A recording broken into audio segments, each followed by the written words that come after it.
Hi, my name is Lucinda Olson. I am a student at Bellevue University working on my bachelor's degree for business management and leadership. And this is my video for connecting in the digital world. For this video, I was told to use the tools that I had on hand and also pick the topic for the video. I am using my iPhone to record it, not the very professional way, but it was the tools that I had on hand right now. And for the video, I am going to do a story telling. A couple days ago, I was on my way to Busch Gardens with my kids. On rush hour over the bridge that goes over the Elizabeth River, which is a very famous river where I live at, and there's a lot of nautical traffic. There was a lady stopped right almost to the top of the bridge. She stopped traffic completely, and this is on rush hour. So there's a lot of traffic going, different cars, people flying 65 miles an hour, and this lady stops her car completely and she exits her car. She seemed like not fazed by the speeding cars. They're going by her. She is very agitated, very anxious. She is crying. She is panicking. We say, ma'am, just get in your car. We can let's get to the other side. The exit is just like about 3 minutes down the road. And she's like, no, I don't know what I am. I lost my exit. I went to lunch. I'm not familiar with this. I work down the street. I don't know what I am. My husband kept on telling her, could you please, ma'am, just get in the car. We're going to get into an accident.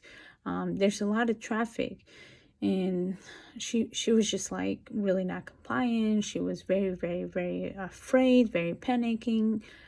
So my husband asked her to please get in the car, and he started driving her over the bridge and over to the next exit.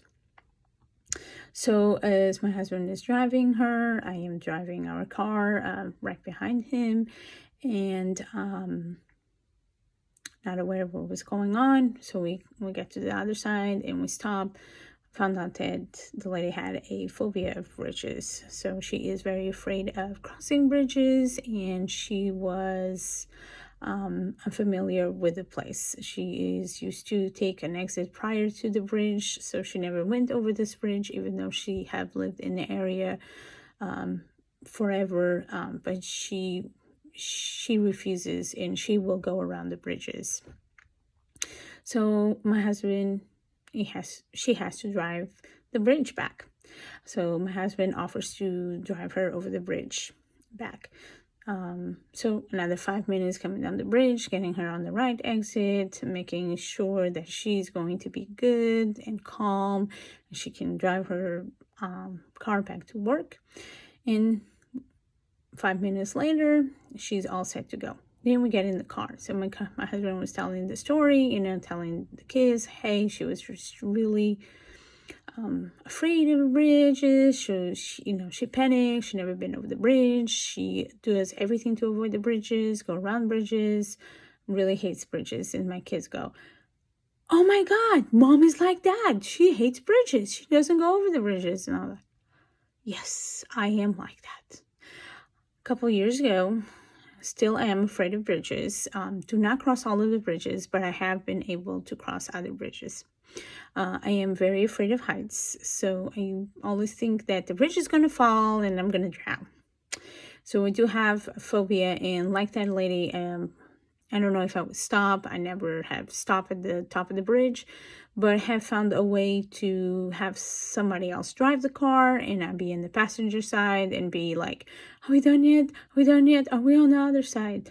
Or cross the bridge at night, because at night I don't see the bridge underneath me, and I just think it's a road and I'm good to go. I have worked on my fears for that, and has been steadily getting better, and I've been conquering it and crossing one more bridge until I cross that big bridges. One of the most scariest bridges to me is the Memorial Bridge down in Delaware, which is pretty high. At least to me, it looks like it's pretty high. And but I have crossed it in the past, and hopefully we'll get to cross it again in the future. So that lady kind of could have been me, right? So it was pretty close to home, I will say. But it was cool, because we talked about it. People have fears and some other stuff like that. My kids were cool about it. And, now I have a cool story to tell somebody, because nobody's going to believe it. They're going to say, nah, that's not true. But it was true. And then we were out on our way to Busch Gardens, have fun, rode the rides, came back home, spent some family time. And now we're like, remember that one time that we went to Busch Gardens? It's going to be a story that we're going to be telling forever. I hope you like my story, and let me know. Thank you.